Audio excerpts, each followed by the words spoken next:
Hey there, everyone. Welcome back to Careers at the End of the World. I am your host, Jenn Walker Wall.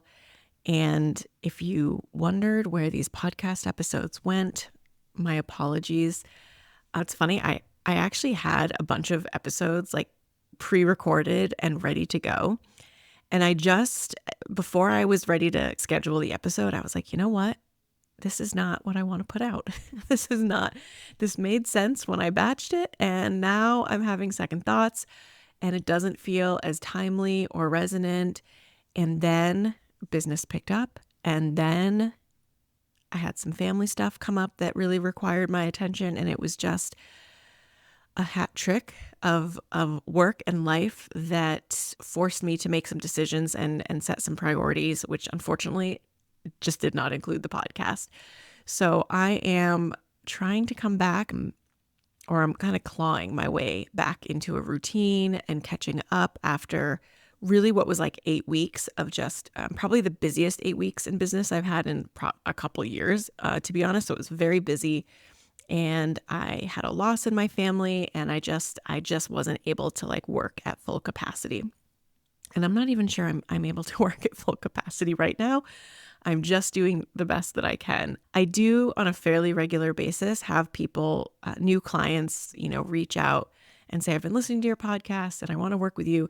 And so I know this is an important channel for the business. And the best thing about clients who come through the podcast is like their dream clients. They're so thoughtful. They've already done a lot of work. A lot of times they've done almost everything I've suggested here. So I know this is important. I thought one way to navigate this transition back is to talk a little bit about transitions in general and what it's like as a working adult with a full life to have to manage sort of this, I'm going to say side project, even though this is technically my full-time job, but I'm thinking about a job search or I'm thinking about starting a side hustle, right? Like there are times when you're full throttle and there are times when you're like, oh my gosh, what did I even set out to do this week? I'm so off the mark. Like life just takes over. And so I thought I would do an episode where I offer some language as a reframe for people who feel like when it comes to their own professional goals and commitments they've made to themselves, that they're not prioritizing themselves like they should. One thing I hear a lot from potential clients and even clients sometimes is like, it's starts and stops. Like I start and I'm in a really good pattern and then I get derailed by something. I don't have a good plan to avoid being derailed. I think as working adults, we are pulled in many directions. We have a lot of obligations. We're living in a time that I think is, if you're plugged in and paying attention, is pretty exhausting and stressful. And that's always running in the background. There's family and caretaking responsibilities. There's your own well-being.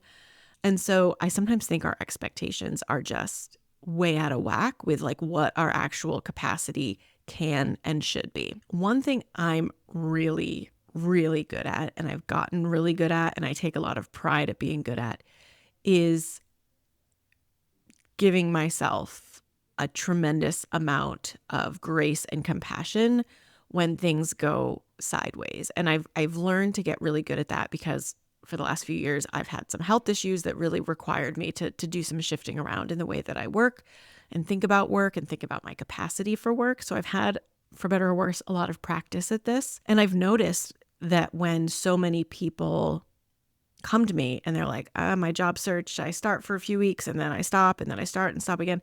They're full of self-judgment. They're full of criticism.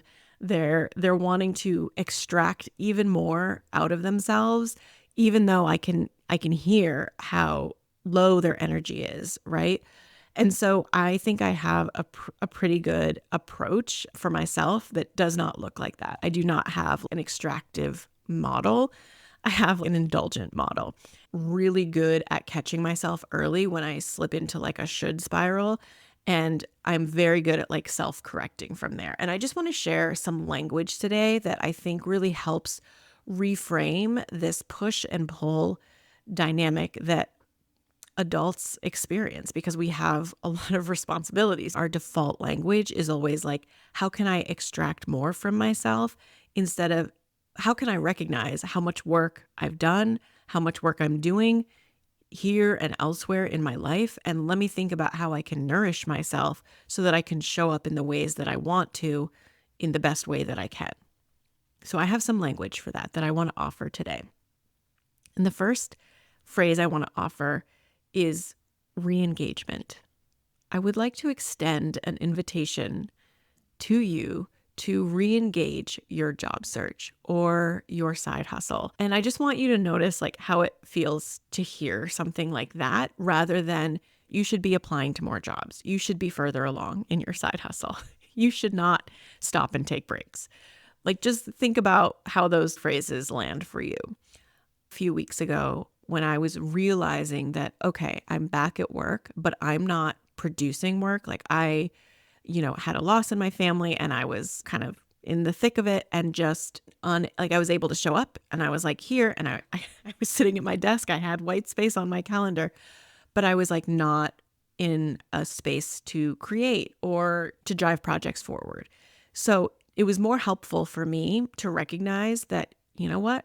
It seems like you need a little bit more time, Jen. Seems like even though you're here and you've cleared your schedule to quote unquote catch up, that actually probably what you need to catch up on is sleep and rest and to feel your feelings and go through the experience you're having rather than trying to fit and squeeze more work in just because you've got this space on your calendar right now.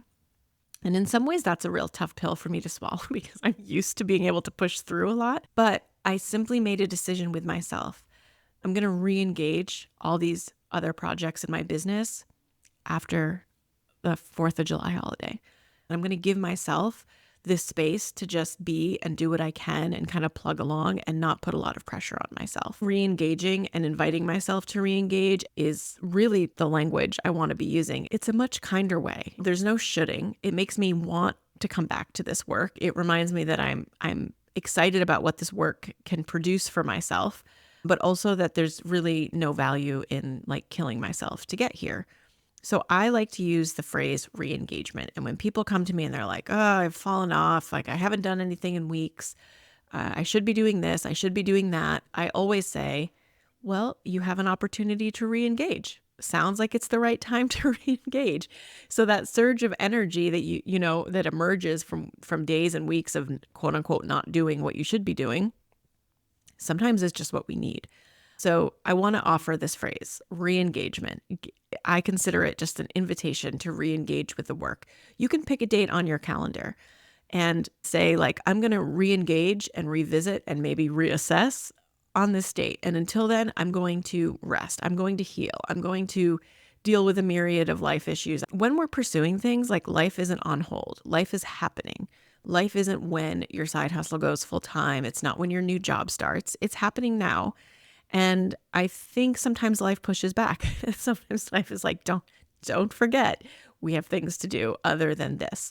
I have just found that to be a really useful practice.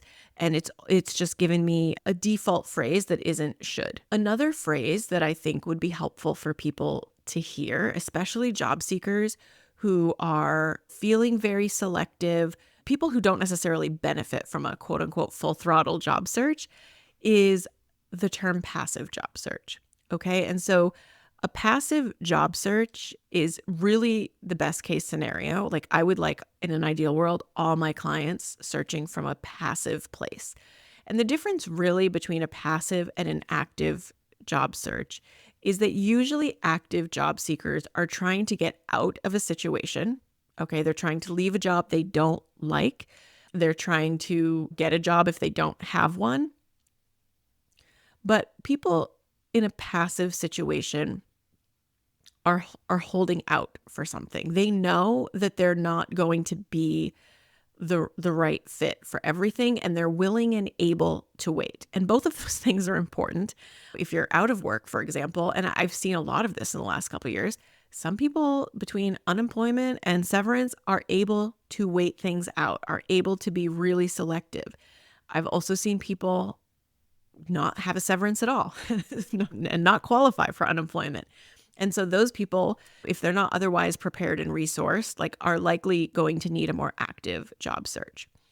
The reason I think using the phrase passive job search is helpful is that it's a reminder to you that you don't need to be all out. You don't need to be turning this into a time-consuming, energy-consuming process. You can really dial in a few specific channels, letting people in your network know what you're looking for, applying very selectively. But what I often find happens is that applying to very few jobs, like not applying based on volume and consistency, leaves people feeling like they're not doing enough. And so I sometimes have to remind people in our conversations, like, you are a selective passive job seeker. If the goals haven't changed and the resources haven't changed, then you are doing enough. You'll notice a trend here where people feel like they're not doing enough. So I think that's important. That is something that comes up a lot in my work. Even people who aren't eager to leave their current situation and are willing, will say, I'm willing to give myself a timeline, will still sometimes worry that they're not doing enough. So you can always change your mind. If something changes, you can go from passive to active, and you can use the different language and have different expectations for yourself. I think that is something that is I think it's baked in to our economic system. I think it's baked into a lot of like socialization. We're just supposed to be overperforming and overexerting ourselves on the regular for what we want. I try to take another route with my clients. I try to create processes for professional change that are reflective of healthy work habits. Okay, not reflective of like extractive, exhaustive, exploitative work habits that we're all really used to. And a lot of my clients have heard me say, this is an opportunity. Whatever your job search or professional goals look like, it doesn't even have to be a job search. You're trying to get a side hustle off the ground, you're full-time in your business, whatever your goals are, that's an opportunity to unlearn terrible work habits and to learn new ones that are supportive and helpful and useful rather than extractive. Another phrase that I think can be really helpful for people who are starting or re-engaging their job search is this word exploratory.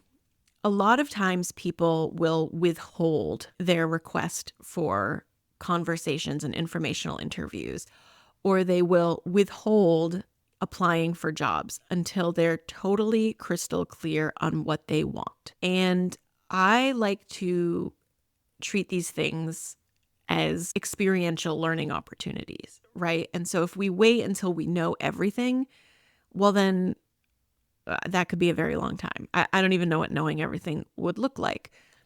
When I offer the phrase exploratory to people, it's a way of sort of helping them understand that they can communicate not knowing everything to other people and to themselves and still engage in activities related to a job search or career goals, right?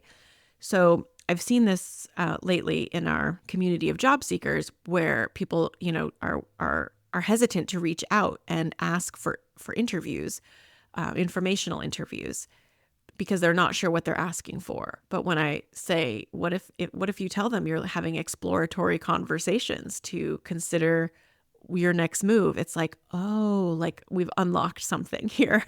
If we take that lens and apply it to like most things we go through in adulthood, we would get so much more wisdom out of it instead of feeling like we're wasting our time. If you are trying to start and you find yourself really boxed in because you don't know exactly what you want to do and you don't know exactly where or how to start, if you were going to approach this in an exploratory way, what would you want to do?